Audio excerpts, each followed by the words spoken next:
get on with it. I think Theresa May has a strong hand at the moment. She has a 28-point lead over Jeremy Corbyn in the opinion polls. I think there are a lot of leaders in the rest of the EU that would love that sort of mandate. I think we have an economy where the threatened recession has failed to materialise. The Treasury told us there'd be a recession. It hasn't happened.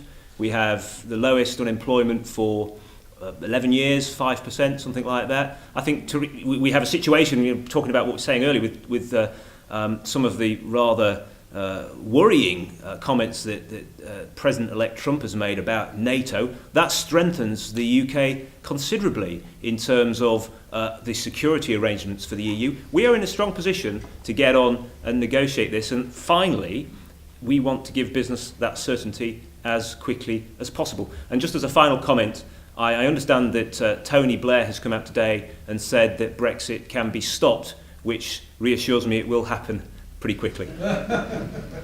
2 months after we supposedly trigger Article 50, the French are having their referendum. Marine Le Pen is now 2-1 to win. That's 33% chance. If she wins, it's Frexit. If it's Frexit, all bets are off. That's easy to, excuse me. That's easy to have a financial speculative attack against. You just sell all the periphery debt and buy the surplus country debt. It's quite hard to speculate against sterling and dollars for lots of weird technical reasons, but I think that would really make the whole thing very difficult. It would make we will become a political football before the French election, and then if Le Pen comes in, Europe is going to be transfixed by that Frexit vote, and goodness knows where they're going to find the time to have very serious discussions with us. I mean, I just don't understand why you do it beforehand. So in my view, we should actually wait till the French outcome is known. I know that Brexit people want to get on with it. I completely respect that. However, I'm more interested in getting the best outcome for Britain. And I don't understand how 2 months is going to actually be such a hardship, where the cost of actually Frexit happening and we can't go back, it's just going to be why would you take that gamble when it's 2-1? What's going to happen once we do trigger Article 50, and let's suppose Le Pen doesn't win. What's going to be the tactic of the European Union? Well, they're going to start off by saying, hey, we've got 2 years over this, why don't we start talking about fish and some completely meaningless rubbish until we get 6 months into it, and then say, right, what's really the price now? Why on earth would you rush? And look who they put in to negotiate. These are tough guys. So really, I think we should pre-negotiate an extension of Article 50 before you even start it. If you want to get the best deal, that's entirely what I'm interested in here. Getting the best deal, I would go for an extension before you start, because nobody knows how to do this. So why would you trigger a one-way street when you don't know how to get out of it?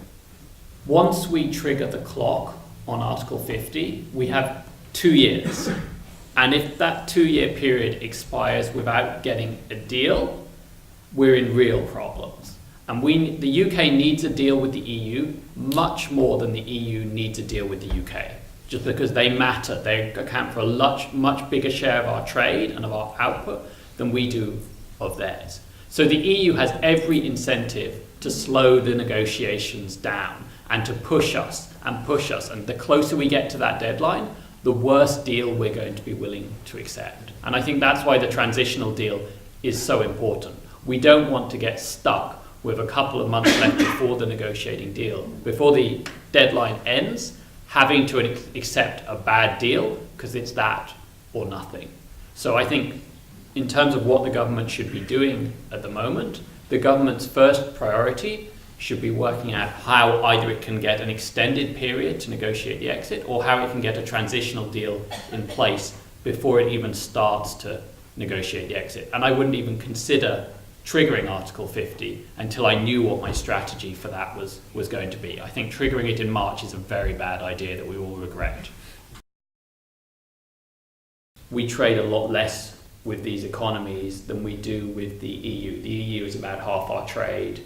And we trade much less with any other given country. And broadly speaking, the size of the benefits available from a trade agreement are going to be increasing in the amount of trade you do. So particularly, with China, which we don't actually trade very much with, the benefits from a trade agreement with China are probably quite small. The US, there's bigger potential benefits there, but not as big as with the EU. And then, the second point, which Angus also said, is in terms of the potential gains from trade agreements, it's not really about tariffs anymore, because tariffs are already quite low. It's about reducing non-tariff barriers, which means things like harmonizing standards and regulations. And the only trade agreement that has really been successful in doing that on a large scale is the EU.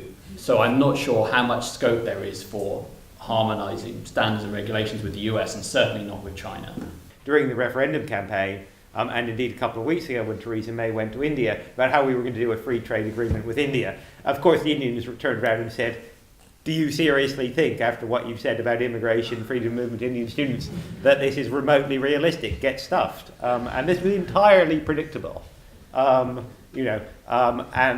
frankly, I think the idea that we could do go slightly more deeper, the idea that we could do a free trade agreement with China on anything other than the terms the Chinese dictated to us and that we took down as dictation is fantasy. That's the way it is. And the same is true, unfortunately, for the US administration and President Trump. So is it possible that we might one day do deals with these countries? Yes, just about. Would they?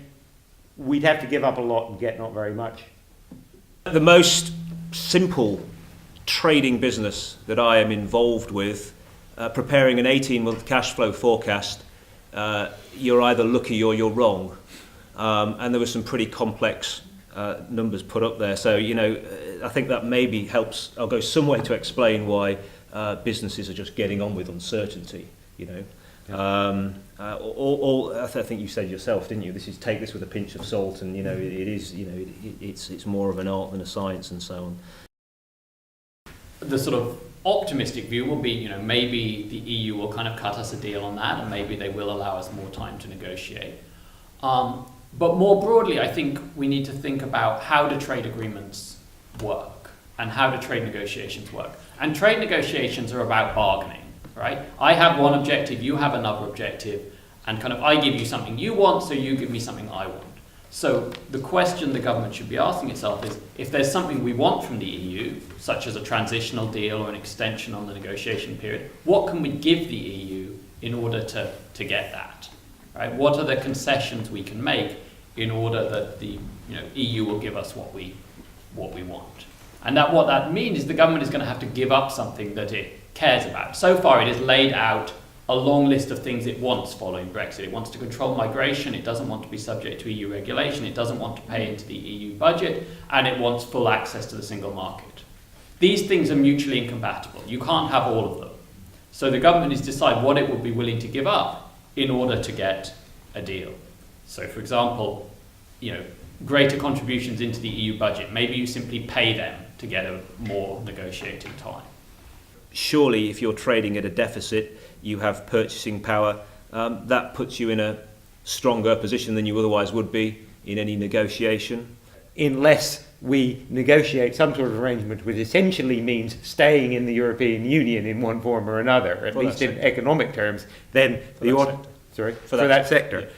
Then this is all downside for the automotive industry because the supply chain is so integrated with the EU. It's not integrated with China, actually. It's integrated with the rest of the EU. We are, and this is a broader point about the negotiations, unfortunately, from an economic point of view, we have put ourselves in a position where actually the priority is not taking advantage of opportunities. Sadly, I wish it were, but the priority is trying not to stuff things up too badly.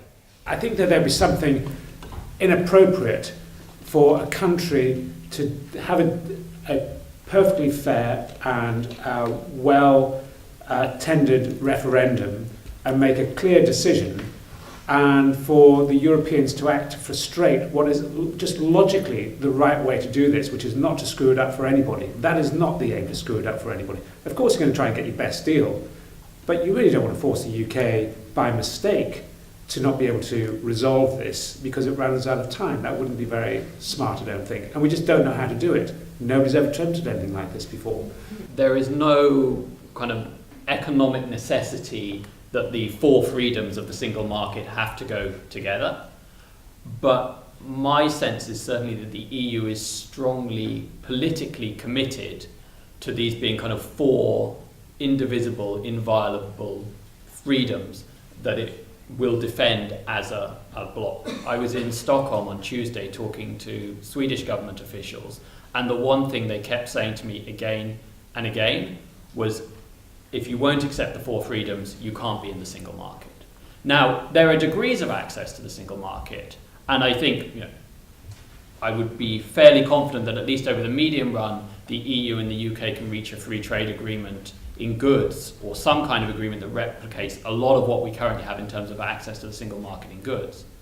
But I think services will be harder. And in particular, if we think about passporting rights for financial services, I would be very surprised if you could maintain them without accepting free movement of labour.